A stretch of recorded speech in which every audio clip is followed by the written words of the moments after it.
उमर साहब ने जो अपनी स्टेज से कहा 20-30 करोड़ एक मिनिस्ट्री रियासत, वो झूठ नहीं बोल रहे। और मैं उनके उस बयान के साथ खड़ा हूं और कल को सीएम साहब को ये प्रूफ करनी पड़ी ना, मैं प्रूफ करूंगा। ये आप जानते हो वो कौन है, मैं यकीन से कह सकता हूं। मैं उनके साथ खड़ा होकर प्रूफ करूंगा। अगर सच में सीएम साहब बोलने पे आ गए तो सच में कह रहा हूं बहुत कुछ निकलेगा। सच्चाई से बोल रहा हूं, ईमानदारी से बोल रहा हूं, बहुत कुछ निकलेगा। और कहां से क्या क्या निकलेगा ये शायद भाजपा वाले बड़े अच्छे से जानते हैं। तो आपने कुछ सवाल किए उनसे कि मैं भी आपकी सरकार का एक हिस्सा हूं, मुझे भी लोगों को जवाब देना पड़ता है, जो मैनिफेस्टो में था वो अभी तक पूरा क्यों नहीं? मैंने पार्टी को समर्थन दिया है बनी की डेवलपमेंट के लिए, बनी की तरक्की के लिए, बनी के रोजगार के लिए। से मतलब है? बिल्कुल है।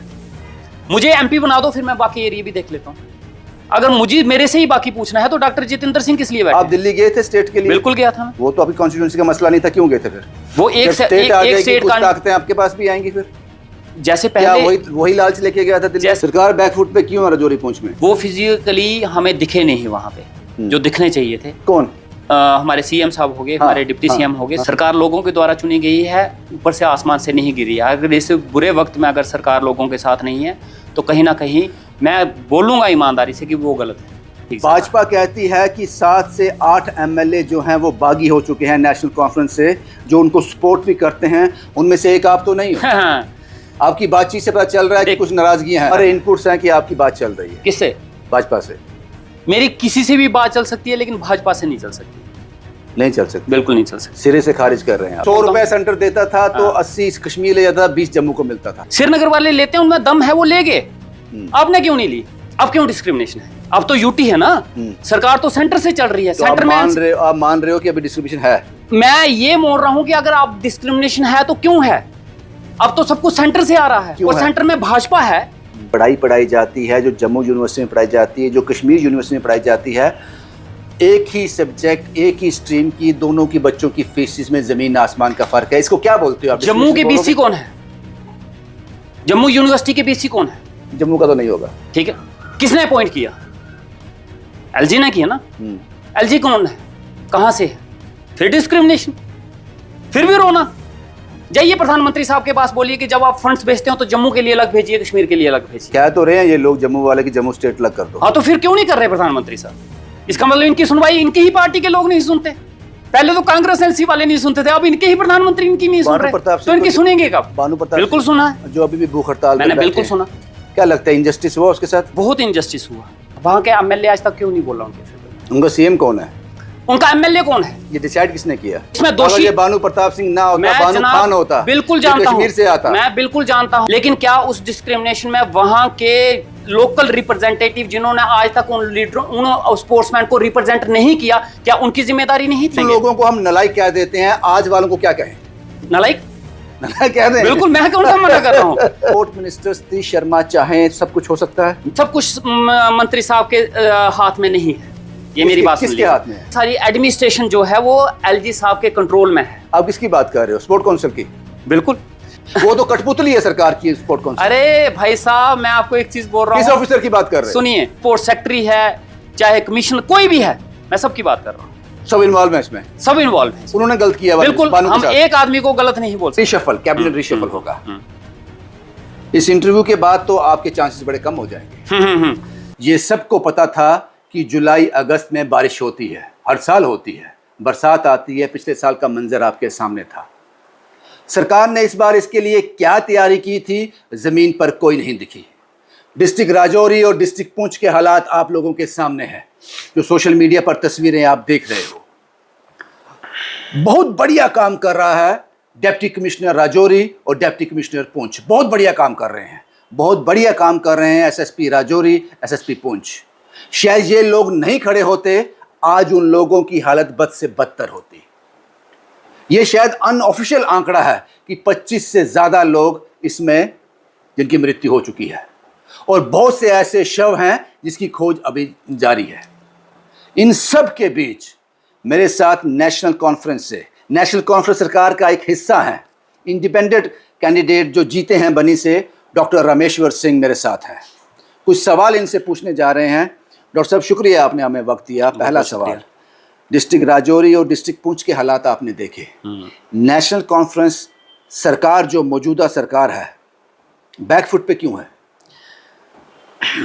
देखिए, ये एक बहुत ही दुखद पल है और सबके लिए, चाहे वो एनसी है, बीजेपी है, कांग्रेस, पीडीपी एवं पार्टी पॉलिटिक्स, हम इस चीज़ से हम आहत हुए हैं, बुरा लगा है, क्योंकि ये चीज़ें हमने फेस की हैं। लास्ट ईयर मेरे बनी में हुआ था, मैंने ये चीज़ देखी जिसमें मेरा पूरा गाँव ही वॉश आउट हो गया था, मुआर था, वैसा था। और उस समय भी मैं अकेला था, मेरे साथ कोई खड़ा नहीं था। उनका दर्द मैं समझ सकता हूँ, क्योंकि मैं इस फेज से निकला हूँ। उस समय मेरे साथ कोई नहीं खड़ा हुआ। सरकार बैकफुट पे क्यों है राजौरी पहुंच में? देखिए, सरकार की जिम्मेदारी, बिल्कुल आप सही बोल रहे हैं। देखिए, बिल्कुल सरकार की जिम्मेदारी बनती है कि लोगों के साथ खड़ा होना पड़ता है। सरकार लोगों के द्वारा चुनी गई है, ऊपर से आसमान से नहीं गिरी है। अगर इस बुरे वक्त में अगर सरकार लोगों के साथ नहीं है, तो कहीं ना कहीं मैं बोलूँगा ईमानदारी से कि वो गलत है। उनको ईमानदारी से लोगों के साथ। मुख्यमंत्री साहब का दौरा अभी तक नहीं हुआ? जहाँ तक मेरे नॉलेज में है, सीएम साहब दिल्ली आए थे, जो प्रोटेस्ट था, स्पेशली प्रोटेस्ट से वो वहाँ इसी सिलसिले में वहाँ आए थे, गए थे जम्मू के लिए, वो आए थे। अब उन्होंने आके ऑफिशियली मीटिंग की है डिपार्टमेंट के लोगों के साथ, या वहाँ जाके विजिट की है, मुझे इसका भी कोई नॉलेज नहीं है। इसके बारे में वहाँ नहीं पहुँचे साहब, वो मुझे नहीं नॉलेज, लेकिन इतना मैं जानता हूँ कि दिल्ली से स्पेशली इसके लिए वो वापस जरूर आए थे। अगर आप डिस्ट्रिक्ट राजौरी, डिस्ट्रिक्ट पुंछ के नागरिक होते, आम नागरिक होते, उनमें से होते जिनका घर बह गया, उनमें से होते जिनके लोग हताहत हुए हैं, आप देखना चाहते थे अपने सीएम को वहां पर? बिल्कुल देखना चाहता था, और मैं चाहता था कि वो इस दुख के पल में, दुख की घड़ी में, मेरा सीएम, मेरा डिप्टी सीएम, मेरी सरकार मेरे साथ खड़ी हो। हर एक चाहेगा। आप मानते हैं सरकार बैकफुट पे है इस पे? रविंदर जी, एक चीज की मेरे से एश्योरेंस लीजिएगा, मैंने एमसी को समर्थन दिया है, लेकिन लोगों के लिए मैं झूठ नहीं बोलूंगा। मैं उन लोगों में से नहीं हूं, उन लीडरों में से नहीं हूं जो पार्टी में घुस गए और पार्टी की शील्ड करने के लिए झूठ बोलेंगे, पार्टी को प्रोटेक्ट करेंगे। मैं गलत को गलत और इस बात को मानते हो? बिल्कुल मानता हूं। रविंदर रैना साहब जो भारतीय जनता पार्टी से आते हैं, पिछले 4-5 दिन से वहाँ कैंप लगाकर बैठे हुए हैं। वो 6-6 इंच के जो पुल बने हैं उस पर वो ट्रैवल कर रहे हैं, इधर उधर जा रहे हैं, लोगों के साथ खड़े हैं। मैं जानता हूँ वो ज़्यादा मदद तो नहीं कर पाएंगे, लेकिन उनके साथ खड़े तो हैं जी। आपका कोई भी नेता वहाँ नहीं पहुँचा, सिर्फ एक शायद मेंबर पार्लियामेंट जो अनंतनाग हैं वो वहाँ पर गए थे, लेकिन उसके अलावा कोई भी नहीं। बिल्कुल सही बोला, मैंने रविंदर रैना जी की देखी, वीडियोस देखी मैंने आते हुए। लेकिन एक चीज़ मैं ज़रूर जानता हूँ, और आपकी बात को मैं कट नहीं करूँगा, और मैं नहीं बोलूँगा कि आपके पास जो रिपोर्ट है वो गलत है। आप बिल्कुल सही बोल रहे हो। वो फिजिकली हमें दिखे नहीं वहाँ पे जो दिखने चाहिए थे। कौन? हमारे सीएम साहब हो गए, हमारे डिप्टी सीएम हो गए, सरकार होगी, दिखने चाहिए थे लेकिन नहीं दिखे। लेकिन एक चीज़ मैं ज़रूर बोलना चाहता हूँ कि वो एडमिनिस्ट्रेशन के टच में ज़रूर हैं, एडमिनिस्ट्रेशन के साथ बात ज़रूर चल रही है, चाहे डीसी साहब हो गए, चाहे डिपकॉम साहब हो गए, चाहे लोकल एडमिनिस्ट्रेशन है। इसका मैं सबूत दे सकता हूँ, इसका मैं गवाह हूं। ये तो मैं भी कह सकता हूँ कि मेरी रोज ट्रंप से बात होती है अमेरिका में, वो तो मैं भी कह सकता हूँ। मैं आपको इस चीज़ के लिए बिल्कुल बोल रहा हूँ कि उनको फिजिकली वहाँ जाना चाहिए था, वहाँ प्रेजेंट होना चाहिए था। इसके लिए मैं नहीं मान रहा कि वो नहीं गए हैं तो मैं इसके लिए शील्ड करूंगा उनको। मैं बिल्कुल बोल रहा हूँ कि उनको वहाँ जाना चाहिए था, वो नहीं गए। लेकिन मैं ये भी नहीं मना करूंगा, इस चीज़ से भी मैं नकारूंगा नहीं कि वो एडमिनिस्ट्रेशन के टच में नहीं है और उन लोगों की हेल्प करने के लिए बिल्कुल चुपचाप बैठे हैं और हेल्प नहीं कर रहे हैं। टच में होना काफ़ी है? नहीं, बिल्कुल नहीं है। और देखिए, मैं एक और चीज़ बताता हूँ, हेल्प हो सकता है एडमिनिस्ट्रेशन के थ्रू प्रॉपर्ली पूरी हेल्प प्रोवाइड की जाए। दोनों डीसी, दोनों डिस्ट्रिक्ट के डीसी कमाल का काम कर रहे हैं, दोनों मैं अप्रिशिएट करता हूं, कमाल का काम कर रहे हैं। मैं एक चीज आपको बोलता हूं रविंदर जी, हो सकता है कि एडमिनिस्ट्रेशन के थ्रू हर एक चीज उन लोगों को प्रोवाइड करवाई जाए, उनको खाना पीना रहना शेल्टर, लेकिन वो पूरा नहीं है। आपका वहां फिजिकल होना उस चीज से ज्यादा इंपॉर्टेंट है। आपका जवाब आ गया रामेश्वर साहब, नेशनल कॉन्फ्रेंस के साथ सब ठीक चल रहा है आपका? बिल्कुल ठीक चल रहा है, मेरे एरिया को लेके ठीक। भाजपा कहती है कि 7 से 8 एमएलए जो हैं वो बागी हो चुके हैं नेशनल कॉन्फ्रेंस से, जो उनको सपोर्ट भी करते हैं। उनमें से एक आप तो नहीं हो। आपकी बातचीत से पता चल रहा है कि कुछ नाराजगियां हैं। बिल्कुल नहीं, मैं सीएम साहब के लिए ऑनेस्ट हूं, ये मैं ईमानदारी से बोलता हूं। सच बोलते हैं? बिल्कुल सच बोलता हूं। उन्होंने एक सच और बोला था। क्या? हाँ बिल्कुल सच, और वो सच है। उन्होंने बोला था, मैं रिपीट कर देता हूं, उसको लोगों को समझ आ जाएगा। उन्होंने बोला था कि जम्मू का मेरा एक एमएलए मुझसे ये कहता है कि 20 से 30 करोड़ एक मिनिस्ट्री और रियासत आपको दे देंगे, हमारे साथ आ जाओ। ये उमर अब्दुल्ला साहब ने एक मंच से कहा है। आपको लगता है कि किसी एमएलए ने जम्मू के उनसे कहा होगा? झूठ तो नहीं बोलेंगे वो। देखिए, एक उनके बयान में जहां तक मैंने सुना, उन्होंने ये नहीं बोला था कि जम्मू का कोई एमएलए, उन्होंने बोला था मेरे कोई एमएलए है जम्मू का। अच्छा, सर वो ऐसे जम्मू बोला था। जम्मू चलो, स्पेशली उन्होंने मेंशन किया है और मुझे शक आप पे भी है। रविंदर जी, मैं एक चीज बोलूं, वो सच बोल रहे हैं झूठ बोल रहे हैं? सुनिए, मैं एक चीज बोल दूं, पर्दा रहने दो, पर्दा उठने मत दो। पर्दा उठेगा तो बहुत कुछ निकलेगा। इसमें क्या क्या निकलेगा ये शायद आप जानते नहीं हैं, और विद प्रूफ निकलेगा। उमर साहब सच बोल रहे हैं झूठ बोल रहे हैं? उमर साहब, किसी ने कहा होगा उनसे? उमर साहब ने अगर बोला है तो वो इतने इमेच्योर लीडर नहीं है। वो इतने बड़े मंच से लोगों के बीच में झूठ नहीं बोलेंगे। अगर उन्होंने बोला है, मैच्योरिटी से बोला है, कुछ सच्चाई तो होगी। ऐसे आपको किसी पे शक है? नाम मत बताओ। शक है किसी पे? नाम मत बताओ। मुझे है, बिल्कुल है शक। क्यों नहीं है? जिस पर मुझे है उसी पर है। अब आपको किस पे है वो मुझे नहीं पता, लेकिन मुझे शक है। ऐसा क्यों बोला होगा? क्यों लगता है आपको? अपनी साख दिखाने के लिए, मैं आपके साथ कितना ईमानदार हूं, वफादार हूं, ये इसका मतलब क्या है? नहीं, देखिए, मैं इतना जानता हूं, उमर साहब ने ये बयान दिया है, इसके पीछे कुछ ना कुछ ऐसे इमेच्योर बयान उमर साहब देने के लिए नहीं माने जाते कि वो इमेच्योरली कोई किसी के लिए भी कोई भी एलिगेशन लगा देंगे, कुछ भी बोले देंगे। वो सुलझे हुए एक नेता है। उनके बयान के पीछे कोई ना कोई तथ्य जरूर रहता है, और उस बयान के पीछे भी उनका तथ्य है, सच है। हाँ। तो वो टाइम आने पे अगर उनको लगेगा बोलना है, वो बता देंगे कि मुझे इसने कहा था। हाँ, बिल्कुल। मुझे लगता है उनको बोलना चाहिए। हाँ, अगर उनसे पूछा गया कल को, जैसे उनके ऊपर केस भी किया गया 7 दिन का वक्त है, तो अगर वैसी चीजें हुई तो वो क्यों नहीं बोलेंगे? अगर उन्होंने बोला है तो वो क्लियर करेंगे, उस चीज को बताएंगे। लेकिन मैं फिर भी आपके माध्यम से, और जो भाजपा के लोग उनके ऊपर केस कर रहे हैं, ये कर रहे हैं, मैं आपके माध्यम से भाजपा वालों को बोल देता हूँ, और भाजपा का शुभ चिंतक होने के नाते बोल देता हूँ, मत करो, मत उखाड़ो इस चीज को। उखाड़ने की कोशिश मत करो। उखाड़ने की कोशिश की तो इसके छींटे कहाँ कहाँ गिरेंगे, किस किस के घर पे पत्थर पड़ेंगे आप नहीं जानते। इसको बंद रहने दो, इस मसले को मत उठाओ। उठाओगे तो मैंने कहा बात बहुत दूर तक जाएगी। कहाँ कहाँ जाएगी? क्या नहीं उठाओ? ये जो पर्दा उठाने की कोशिश कर रहे हैं कि बताओ कौन है, हाँ, बताओ कौन है। हाँ। मैं उनको बोल रहा हूँ मत रहने दो, इसको मत उठाओ। ये उठाने की कोशिश करेंगे, मुसीबत बनेगी। क्या मुसीबत बनेगी? बहुत प्रॉब्लम बन जाएगी ये आने वाले वक्त में भाजपा के लिए। भाजपा के किसी पर्टिकुलर नाम के लिए नहीं, मैं उसका मेंशन नहीं करना चाहूंगा, इसलिए मैं कह रहा हूँ इसके लिए अभी इस बात को दफन ही रहने दो। अच्छी बात है, आपने बोल दिया, उन्होंने बोल दिया। अगर ये बहुत घसीटे इन्होंने, और अगर सच में सीएम साहब बोलने पे आ गए, तो सच में कह रहा हूँ बहुत कुछ निकलेगा। सच्चाई से बोल रहा हूँ, ईमानदारी से बोल रहा हूँ, बहुत कुछ निकलेगा। और कहां कहां से क्या क्या निकलेगा ये शायद भाजपा वाले बड़े अच्छे से जानते हैं, और मेरे मुंह से ये चीजें निकल रही हैं तो शायद वहां तक अगर पहुंच रही हैं तो वो समझ चुके होंगे। जिस तरह से पहले आपने बात की, सच बोला आपने, मैं उसकी कदर करता हूं। आने वाले दिनों में, आने वाले चुनाव में, जो शायद 2029 में होने वाले हैं, उसमें रामेश्वर सिंह किसको रिप्रेजेंट करेंगे? इंडिपेंडेंट को, नेशनल कॉन्फ्रेंस को, या भाजपा को? मैं 2029 में लोगों को रिप्रेजेंट करूंगा जैसे अभी किया था। इंडिपेंडेंट मैं लोगों की मर्जी से चलूंगा। क्यों? जरूरी नहीं है, लोग मुझे बोल सकते हैं कि मैं एनसी के कंटेस्ट करूं, जरूरी नहीं है, क्योंकि आप एनसी के लिए कर सकते हैं। मैं वो काम करूंगा जो लोग चाहते हैं, और लोग हमारे बनी के, और आज नहीं, शुरू से। लोगों ने तो बता दिया आपको, आप इंडिपेंडेंट खड़े हुए, आपको जता दिया, लोगों ने बता दिया कि आप अकेले ही काफी। मैं ठीक है, अगर वो अगली बार चाहेंगे कि मैं इंडिपेंडेंट खड़ा हूं, मैं इंडिपेंडेंट होऊंगा। भाजपा का ऑप्शन है? मैंने कहा ये सारे लोग डिसाइड करेंगे कि मैंने क्या। हमारे इनपुट्स हैं कि आपकी बात चल रही है। किससे? भाजपा से। मेरी किसी से भी बात चल सकती है, लेकिन भाजपा से नहीं चल सकती। नहीं चल सकती? बिल्कुल नहीं चल सकती। सिरे से खारिज कर रहे हैं आप? मेरी भाजपा के साथ एक सोच है कि विचारधारा है जो नहीं मिलती। वो क्या? जो हिंदू मुस्लिम को लेके सियासत करते हैं, मेरी वो सोच नहीं मिलती उनके साथ। अगर वो इस सोच को खत्म कर दें तो शायद मैं उनके साथ बात करूं, लेकिन इस सोच के साथ डॉक्टर रामेश्वर सिंह कभी खड़ा नहीं होगा। मैं हर एक को साथ लेके चलने वाला इंसान हूं। हिंदू होगा, मुस्लिम होगा, किसी भी धर्म, किसी भी जाति, किसी भी बिरादरी का होगा, मैं उसको लेके चलने के लिए तैयार हूं। मैं उस सोच के साथ चलना चाहता हूं। और भाजपा में रह के इस चीज़ की हमेशा घुटन रहती है। हिंदू मुस्लिमों के नस नस में भरा है, वो हर बात पे हिंदू मुस्लिम मंदिर मस्जिद करने की कोशिश करते हैं, जो मेरा सिलेबस नहीं है। आपने नेशनल कॉन्फ्रेंस को सपोर्ट किया, कभी उनसे सवाल पूछते हो कि जो आपके मैनिफेस्टो में था वो आपने पूरा क्यों नहीं किया? अभी हाल ही में मैंने नेशनल कॉन्फ्रेंस के एक सीनियर नेता अजय चरोत्रा साहब का इंटरव्यू किया, उन्होंने ऑन रिकॉर्ड मुझसे कहा कि जो 200 यूनिट बिजली फ्री है वो हम AAY को दे रहे हैं, लेकिन ये सच नहीं है, वो अभी तक शुरू नहीं हुआ।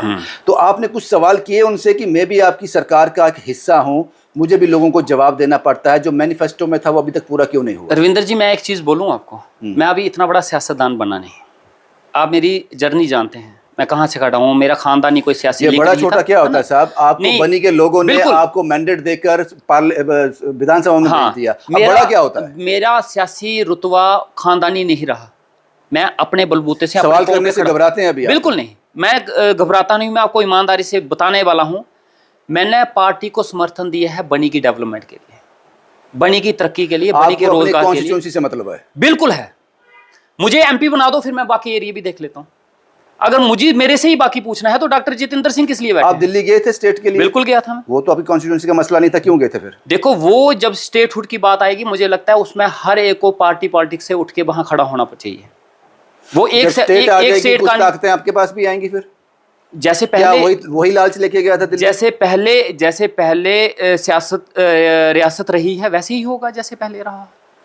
आज भी पहले तो डिस्क्रिमिनेशन था, जम्मू वर्सेस कश्मीर था, वो तो था। मैं एक चीज 100 रुपए सेंटर देता था तो 80 कश्मीर ले जाता था, 20 जम्मू को मिलता था। मैं आपको एक चीज बताता हूँ, इससे आप एग्री करते हो? सुनिए, मैं आपको एक चीज बताता हूँ, कहीं ना कहीं हम हर एक चीज कश्मीर पे नहीं डाल सकते हैं। कहीं ना कहीं नलायकी वहाँ के मौजूदा MLAs की भी रहती है कि आपने कोशिश क्यों नहीं की लाने की? क्या आपने कोशिश की? श्रीनगर वाले लेते हैं, उनमें दम है, वो ले गए, आपने क्यों नहीं ली? चलो छोड़ो, उस वक्त डिस्क्रिमिनेशन हुआ, उस वक्त सरकार NC की, कांग्रेस की रहती थी, कश्मीर की रहती थी डिस्क्रिमिनेशन। अब आज भी कश्मीर की है साहब। अब क्यों है? अब क्यों डिस्क्रिमिनेशन है? अब तो UT है ना, सरकार तो सेंटर से चल रही है। तो सेंटर में आप मान रहे हो कि अभी डिस्क्रिमिनेशन है?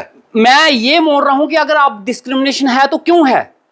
अब तो सब कुछ सेंटर से आ रहा है, और सेंटर में भाजपा है। वहां के PM जो है NC के नहीं है, कांग्रेस के नहीं है, अब डिस्क्रिमिनेशन क्यों है? लेकिन मैं भाई साहब अभी मैं इस पर रिसर्च करूंगा, इन्वेस्टिगेट करूंगा। मुझे यहाँ तक खबर है कि जम्मू यूनिवर्सिटी में जो कोर्सेज हैं, जो पढ़ाई जाती है, जो जम्मू यूनिवर्सिटी में पढ़ाई जाती है, जो कश्मीर यूनिवर्सिटी में पढ़ाई जाती है, एक ही सब्जेक्ट, एक ही स्ट्रीम की, दोनों की बच्चों की फीसिस में जमीन आसमान का फर्क है। इसको क्या बोलते हो आप? जम्मू के BC कौन है? जम्मू यूनिवर्सिटी के BC कौन है? जम्मू का तो नहीं होगा। ठीक है, किसने अपॉइंट किया? LG ने किया ना। LG कौन है, कहां से है? फिर डिस्क्रिमिनेशन, फिर भी रोना, फिर भी NC और कांग्रेस पे इल्जाम। कब मानोगे गलती की जनाब? कभी हमारी भी रही, हमारे वाले भी नालायक रहे। हम हर पेटरा लेके कश्मीर वालों पे थोपेंगे? LG साहब भी तो बैठे हैं, जम्मू यूनिवर्सिटी उनके अंदर आती है, BC उन्होंने अपॉइंट किया है। फिर भी अगर जम्मू यूनिवर्सिटी के अंदर डिस्क्रिमिनेशन हो रहा है तो फारूक अब्दुल्ला साहब करके, नेहरू करके, अभी भी इनका रोना यही है। अगर इन जम्मू के लीडरों को लगता है कि जम्मू के साथ डिस्क्रिमिनेशन हो रहा है तो प्रताप सिंह को जानते हो? मैं आपकी इस बात पे आऊंगा, पहले मैं अपनी बात खत्म कर लूं। अगर इनको लग रहा है कि जम्मू के साथ डिस्क्रिमिनेशन हो रहा है, पैसा प्रधानमंत्री साहब भेज रहे हैं ना, जाइए प्रधानमंत्री साहब के पास, बोलिए कि जब आप फंड्स भेजते हो तो जम्मू के लिए अलग भेजिए, कश्मीर के लिए अलग भेजिए। क्या तो रहे हैं ये लोग जम्मू वाले की जम्मू स्टेट अलग कर दो। हाँ, तो फिर क्यों नहीं कर रहे प्रधानमंत्री साहब? इसका मतलब इनकी सुनवाई इनकी ही पार्टी के लोग नहीं सुनते। पहले तो कांग्रेस NC वाले नहीं सुनते थे, अब इनके ही प्रधानमंत्री इनकी नहीं सुन रहे, तो इनकी सुनेंगे कब? भानु प्रताप बिल्कुल सुना है, जो अभी भी भूख हड़ताल मैंने बिल्कुल सुना। क्या लगता है, इनजस्टिस हुआ उसके साथ? एक बात में, बहुत इनजस्टिस हुआ। और भाई आपको मैं एक बात बताऊंगा, किसने किया ये? मैं बताता हूं आपको, एक बात बताऊंगा, शायद आपके नोटिस में होगा नहीं होगा। एक बार मैंने असेंबली में आवाज उठाई थी, Anika Thakur blind cricket women's की वर्ल्ड कप खेल के आई थी, मेरी लोहे मलार मशेटी की लड़की, याद है? मेरे इलाके की स्पोर्ट्समैन थी, मुझे पता चला, मैंने आवाज उसी वक्त उठाई, असेंबली में उठाई, उसके हक के लिए उठाई। जब वो वर्ल्ड कप खेल के जीत के आई, एयरपोर्ट से उसको लाके हमने स्वागत किया, CM साहब के साथ मिलाया, और उसकी जॉब के लिए मैं कोशिश कर रहा हूं। भानु प्रताप साहब जो हैं, किस कॉन्स्टिट्यूंसी से डील करते हैं? वहां के MLA आज तक क्यों नहीं बोला उनके फेवर में? उनका CM कौन है? उनका MLA कौन है? ये डिसाइड किसने किया? मैं बोल रहा हूँ, किसने निकाली? मैं एक चीज बोल रहा हूँ, बिल्कुल इसमें दोषी ये भानु प्रताप सिंह ना होता, भानु खान होता, बिल्कुल जानता हूँ, कश्मीर से आता। मैं बिल्कुल जानता हूँ, भानु प्रताप जी के साथ साथ जितने स्पोर्ट्समैन बैठे हैं सबके साथ डिस्क्रिमिनेशन हुआ है। लेकिन क्या उस डिस्क्रिमिनेशन में वहां के लोकल रिप्रेजेंटेटिव जिन्होंने आज तक उन लीडरों, उन स्पोर्ट्समैन को रिप्रेजेंट नहीं किया, क्या उनकी जिम्मेदारी नहीं थी? चलो उनकी गलती नहीं थी? उनकी जिम्मेदारी डाल देते हैं, उनको दोषी मान लेते हैं, तो उनको कटघरे में खड़ा करके उनका नाम लेके उनको क्यों नहीं गलत बोला जाता?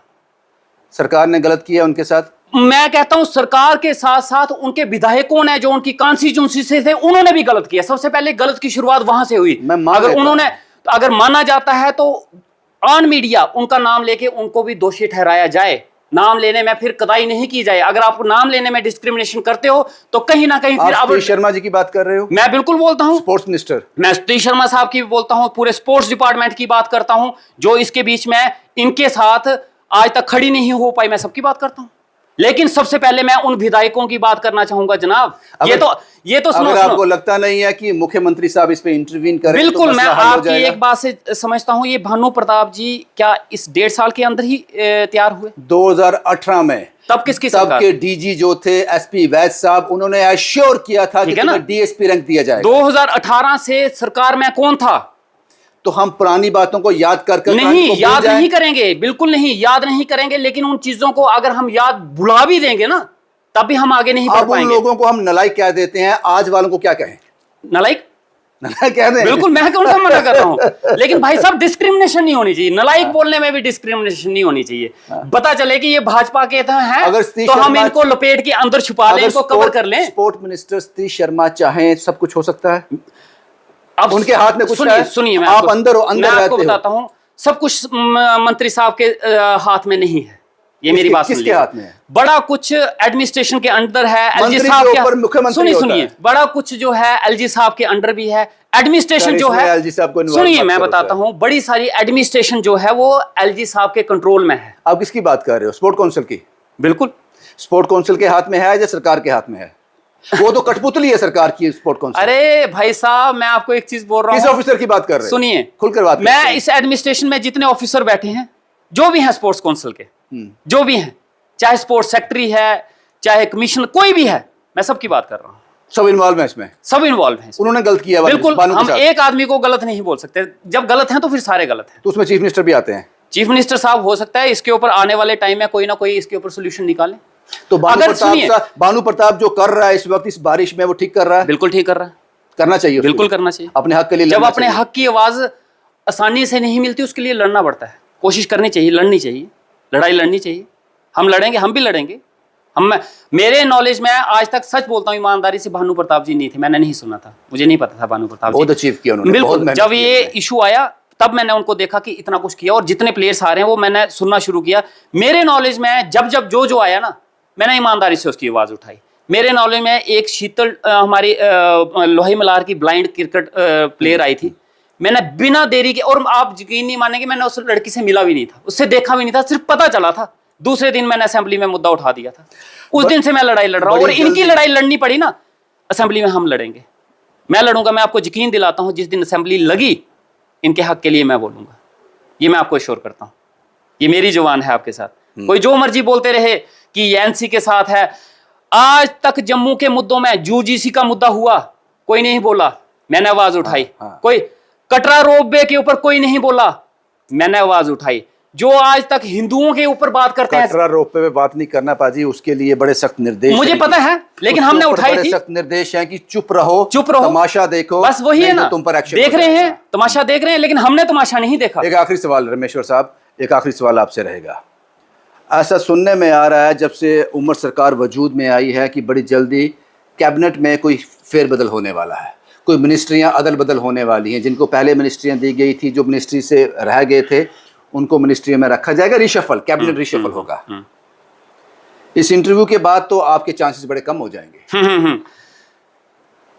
रविंदर जी, मैं एक चीज आपको बता दूं, सीएम साहब इतनी छोटी सोच के आदमी नहीं है, ये मैं आपको यकीन से बोलता हूं। आपको लगता है कि सीएम साहब छोटी छोटी बातों को लेके, और मैंने सीएम साहब के, मैं कह रहा हूं, आपको क्या लगता है मैं सीएम साहब के खिलाफ बोल रहा हूं?